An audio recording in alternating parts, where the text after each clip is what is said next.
What if I told you one of literature's most legendary love stories was about to be remade, and the world is now debating it more than ever? Jacob Elordi. Yes, the same Jacob Elordi fans know from hit films and series, has just been announced as Heathcliff in a new Hollywood adaptation of Wuthering Heights, the classic novel written by Emily Bronte in 1847. But now the question is this choice too controversial, too different, or does it misunderstand the story's very heart? Tonight we unpack every angle of what critics are calling the biggest casting debate of the year. Let's go. What makes this role so important? Before we talk controversy, we need context. Wuthering Heights is not just another love story. It's considered one of literature's most powerful explorations of passion, revenge, social exclusion, identity, obsession. At its center, Heathcliff, a character known for raw intensity, emotional complexity, and most importantly, an identity that's foundational to the story. In Bronte's novel, Heathcliff's origins are mysterious. A foundling, taken in by the Earnshaw family, treated with disdain by others, and described in ways suggesting racial and ethnic difference, not simply class difference. Critics argue this ambiguity, his outsider status, is essential to understanding the story's emotional architecture, and this is where the casting debate begins. The casting announcement that shocked everyone. In late 2025, Hollywood dropped the casting bombshell. Jacob Elordi had been chosen to play Heathcliff, alongside Margot Robbie as Catherine Earnshaw. Immediately, the internet erupted, not for the usual reasons, not for teaser stills or wardrobe leaks, but because of one central disagreement. Elordi is a conventionally cast white Australian actor, whereas many readers and scholars long believed Heathcliff's original characterization suggested some non-British ethnicity or an ambiguous descent. This wasn't a minor detail to fans. It struck at the structural core of the novel's themes, outsider versus insider, and within hours of the news breaking, Twitter exploded, Reddit threads stacked up, TikTok debates erupted, literary communities mobilized, and suddenly this casting choice was not just a film announcement, it was a viral culture war. Why it became a debate? Let's break down the controversy into three key elements. 1. Heathcliff's identity has never been conventional.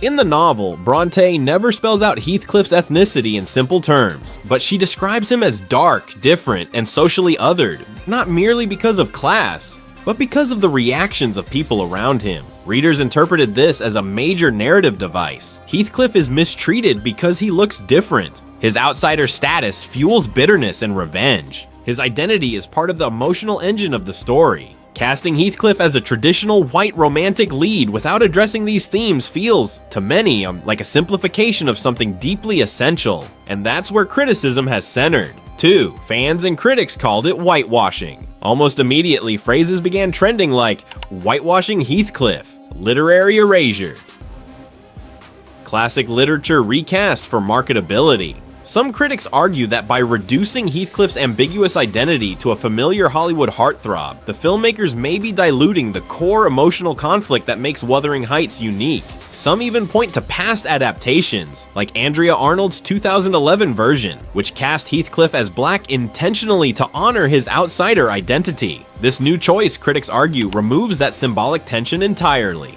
3. Literary purists versus artistic freedom, which brings us to a second camp of critics. Those who defend the casting choice on artistic or interpretive grounds. Their argument, cinema is not the book. A film adaptation does not have to mimic every description from the page. Stories evolve. Directors reinterpret. Modern audiences see differently. In this view, casting Elordi is not a betrayal, but a creative choice based on emotional tone, chemistry, and cinematic language rather than strict textual fidelity. This camp argues Heathcliff's essence lies in his heart, not his skin color. A talented actor can capture complexity regardless of original textual implication. Art evolves with each generation, and this argument has also gained traction online.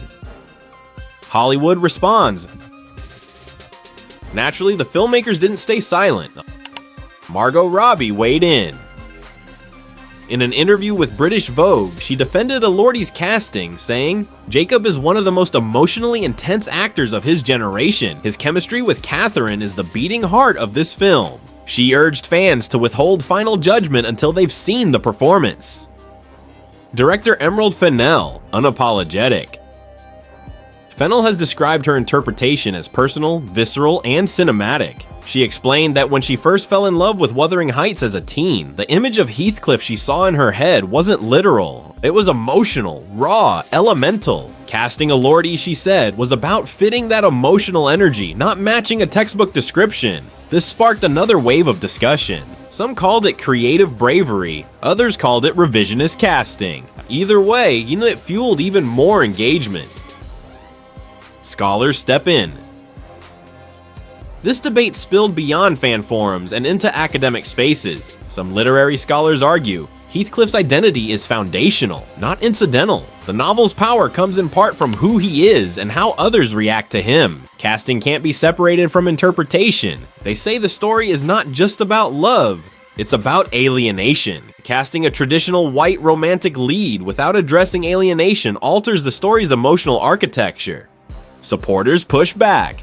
Not everyone agrees with the critics. Some fans say Heathcliff's ethnicity isn't clearly defined. The book is ambiguous. Adaptations always involve change. Actors shouldn't be limited by historical interpretation. In this view, what matters most is performance, emotion, and storytelling, not literal adherence to every textual detail. One fan comment went viral. Heathcliff is a soul, not a shoulder color.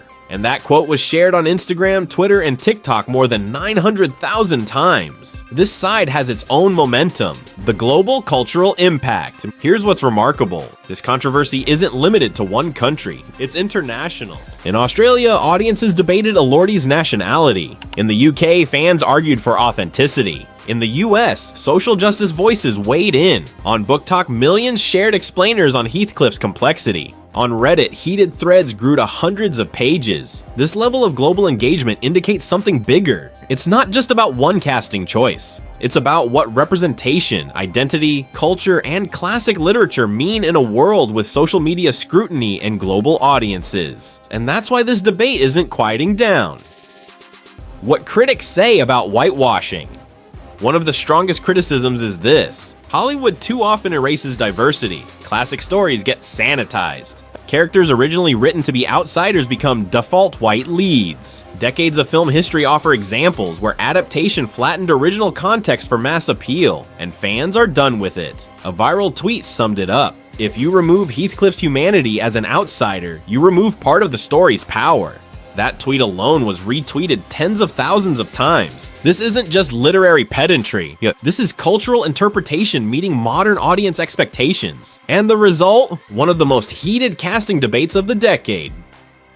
Where the debate could lead.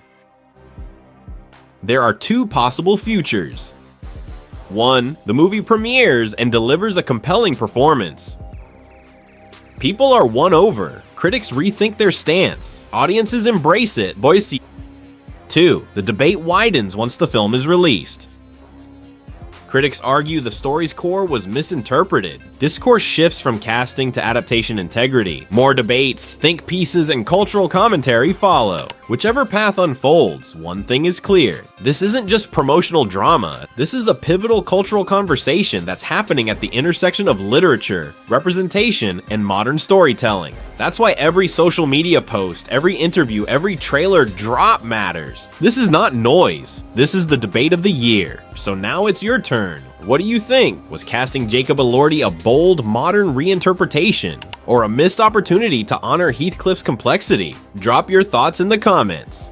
I read every single one. If you want more deep dives into celebrity debates, cultural controversies, and Hollywood storylines, smash that like button, hit subscribe, and ring the notification bell.